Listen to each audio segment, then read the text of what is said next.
Hi and welcome to Maths class. Today we're going to look at congruent and similar figures. We're going to have a couple of different videos. I'm going to start with congruent figures, but congruent and similar figures are really closely related. So this series of videos will be very much connected and you should try and watch them as a group. So today we're looking at congruent figures. So first of all, what does that mean? Well, congruent figures basically have the same shape and size.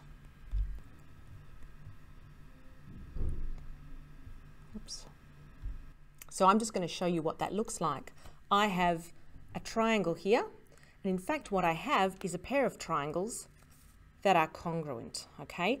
Now their sizes are exactly the same and their shapes are exactly the same, and if I put one in front of the other, they totally disappear.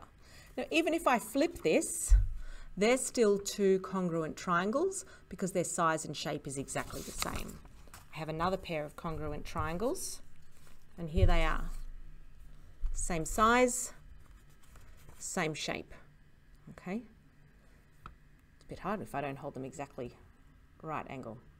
All right, that's congruent triangles. But congruent shapes don't have to be triangles. You can have any two shapes. Two rectangles can be congruent, two pentagons can be congruent, as long as they have the same shape and the same size. Now the same shape doesn't mean just the same name, like they're both rectangles. What has to happen is all the corresponding angles are equal and all the corresponding sides are equal. Now this symbol here is a symbol you need to know, and it means congruent. So this is the symbol for congruent and you need to remember it. So here are two triangles that I told you earlier are congruent. And I said to you that all corresponding angles are equal. That means that this angle here has to be equal to this angle here. That means this angle here is equal to this angle here. And it means that this angle with an X in it is equal to this angle here with another X in it. And we know that that's true because I already showed you that if I put one on top of the other, those angles do line up perfectly. So that's our first point, that all corresponding angles have to be equal. But I'm going to pause just for a minute on that word corresponding. So the point is not that all angles are equal, only the pairs that go together. This one goes with this one goes with this, and this one goes with this. So these two are a pair of corresponding angles. These two are a pair of corresponding angles, and this is our last pair of corresponding angles. All right, my next point is that all corresponding sides are equal. That means that the two sides that I've labelled A must be equal to each other, and I can check that they are by lining them up like this. Look. Yep, that lines up perfectly. They're definitely equal. Here's another pair of corresponding sides that are definitely equal. And here's my third pair of corresponding sides. Yes, that's equal. So I want to talk to you a moment now about how we know when two triangles are congruent. Because if I know that all the sides are equal and all the angles are equal in pairs, then for sure I know I've got two congruent triangles. But I don't always have all of that information. So what's the minimum information that I need to know to really be sure that two triangles are congruent? I'm going to show you what I mean by making a triangle out of these pens, okay? So pens and pencils, they're all different lengths, but if I join them up together, I can make a triangle, all right? There's my triangle. All those three sides are joined. Now, the challenge is, can I make a different triangle with these three sides? And the answer is no, I can't. Even if I say swap this around, that's actually still going to be the same triangle. It's just been flipped, right? There's only one possible triangle I can make with these three sides. So that means if I make another triangle and I give it one side that's this long and another side this long and another side that's this long, I'm going to get the same triangle. All right, it's going to be congruent. It's going to be exactly the same. I won't need to check the angles because I'll know that it's the same triangle. All right, what else can I do that's less information than all three sides and all three angles? What if I took away this side? Now, as long as I don't change this angle here, I've got this length is set, I can't change it. This length is set. How many different triangles can I make with a side length like that and a side length like that with this angle in between? Just one. Just the one that actually fits this pencil, in fact. Now, if I change this angle, I can no longer use this pencil, right? But I can still only make one triangle. Once I join that with another side, maybe I need something a bit longer, like this ruler, right? There's only one triangle that I can make out of these two pens with exactly this angle, if I don't change the angle. If I change the angle, now I'm making a new triangle, right? Every time I change the angle, I make a new triangle. But if I keep that angle and keep this side length and keep this side length, there's only one possible triangle that I can make. So another minimum way to check if two triangles are congruent is to check two sides and the angle in between, which is called the included angle. Another angle wouldn't count. This angle here doesn't count. It's got to be the angle that connects the two sides that I know. Actually, there are 4 tests like that for congruence, and so now I'm going to show you those 4 tests. We have 4 tests for triangle congruence, and I'm going to go through them. And I'm going to go through their shorthand names as well. Now, I know that some of you have probably seen this last year, so it's revision. The first one we call SSS, and that stands for side, side, side. And it basically says all corresponding sides are equal in length. And the reason that that's a test is because if I have 2 triangles that have the same sides, there's no way I can make a different triangle with different angles. If the sides are equal, then the angles have to be the same. So I don't actually have to check the sides. All I have to do is check the lengths.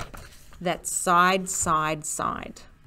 The second test is SAS, side, angle, side. And there's a very important word there that I want you to take notice of. Corresponding. Oh, sorry, that's not the word I wanted. Included. Included is the word. So this tells me I know that two triangles are corresponding. I know that 2 triangles are congruent if 2 pairs of corresponding sides are equal.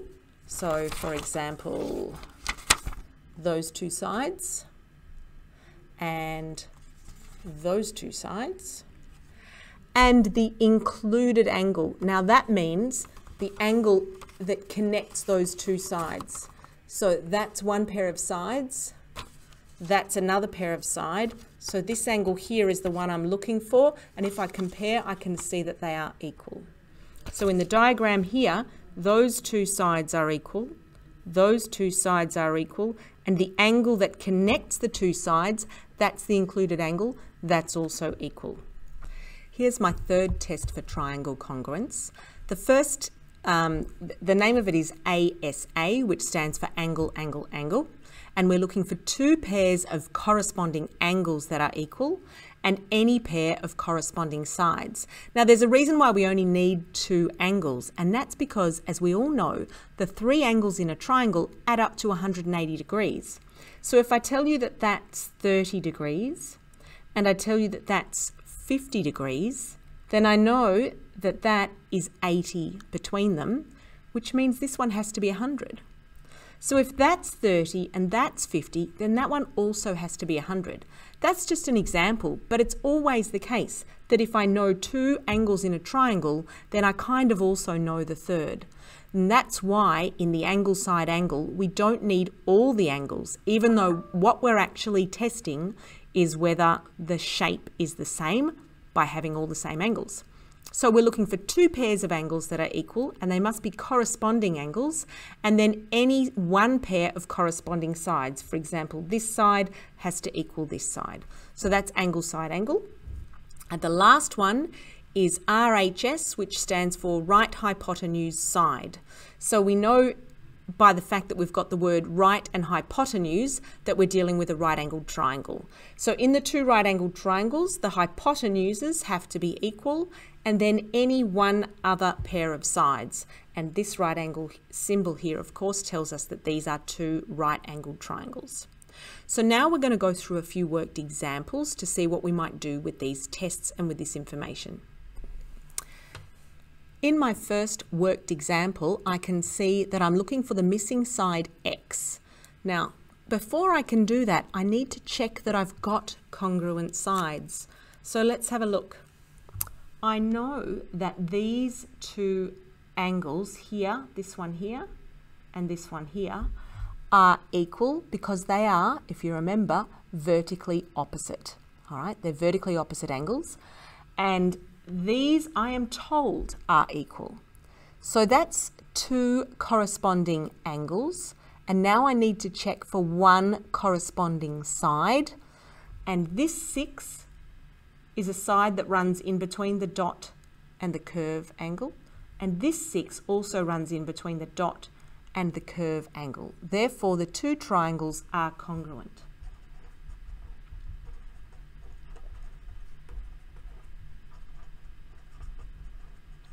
And I know that because I checked angle side angle. Oops. Can you see it? There we go. All right, so what's the missing side x? Well, this 10 has to correspond to this x here. So therefore, x is going to equal 10. That part is easy. But you must do the part where you check that your triangles are congruent and when you check which sides are corresponding. This x definitely corresponds to the 10 because it runs in between the angle marked with a curve and the angle that isn't marked. And this one also runs in between the angle marked with a curve and the angle that isn't marked. We're now going to look at the second example for congruent triangles.